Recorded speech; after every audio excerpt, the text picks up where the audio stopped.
Hey, you're watching Ross Makes, and today I'm gonna make ChatGPT play Telephone, the game where hippos run factories, pickles become villains, and not a single phrase gets out unscathed.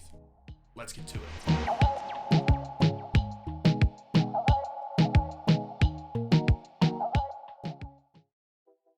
Do you remember playing the game Telephone as a kid?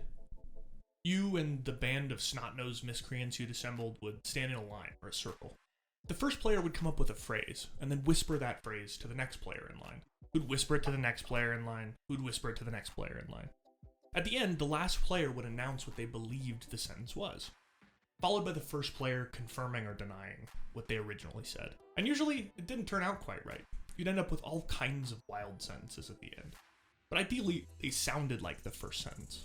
When you missed a sound or word, you had to fill it in with as close of a sound as you could think of. That error would propagate through the chain and you'd end up with a whole different sentence.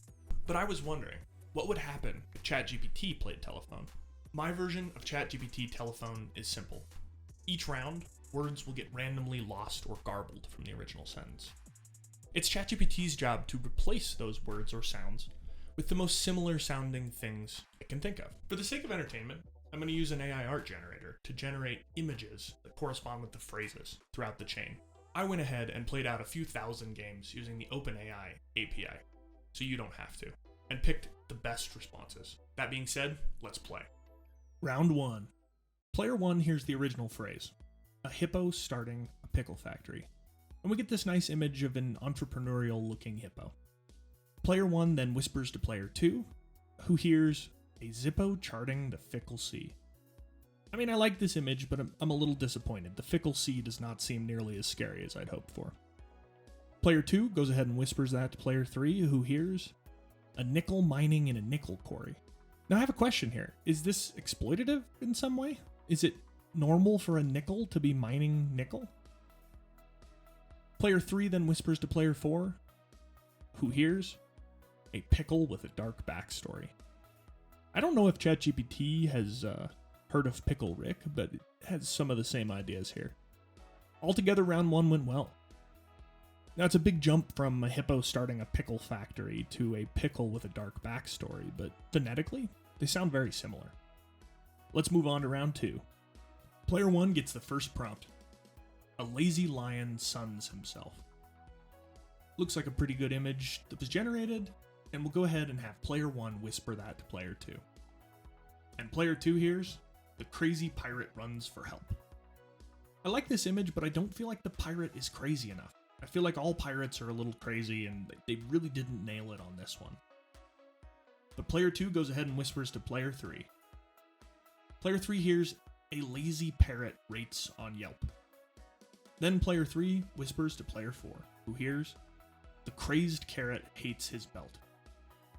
So we've made a big jump from the lazy lion suns himself to the crazed carrot hates his belt, but all in all, it sounds like the same sentence. Let's play one more. Round 3. Player 1 gets the prompt, the brown cow eats next to a mountain. I love this picture. This cute little brown cow looks like he's somewhere in the Swiss Alps. Player 1 then whispers to player 2. And player 2 hears, the round sow tweets next to a mountain. Now, for those of you who don't know what a sow is like a mother pig. So this cute picture is pretty accurate. Player 2 whispers to player 3, who hears, the snowplow meets his accountant. Now, in this picture, I can't exactly figure out who's the accountant, whether it's the masked figure on the left or the guy with the briefcase on the right. Then player 3 whispers to player 4, who hears, the slow crow makes an announcement. Now, it's a big jump from a cow eating next to a mountain to a crow making an announcement, but I understand the progression. I think we can call it a success. As a whole, I'm actually pleasantly surprised with how ChatGPT did at this task. It was able to reconstruct sentences that at least had the same phonetic sounds as the originals. Now, that being said, I did have to sort through thousands and thousands of terrible responses that weren't anything like the original prompt. As a whole, I'm really happy with how ChatGPT did at reconstructing these sentences. It did a reasonable job of making sentences that sounded similar to the original. The key to good results seems to be creating prompts with easy phonetic similarities. Prompts where the words can be replaced with a number of different words that sound similar. I struggled to come up with prompts. So if you have a great idea for something I could use to play telephone, please leave it in the comments. Please hit the like button and subscribe to my channel for more content like this. Thanks for watching. See you in the next one.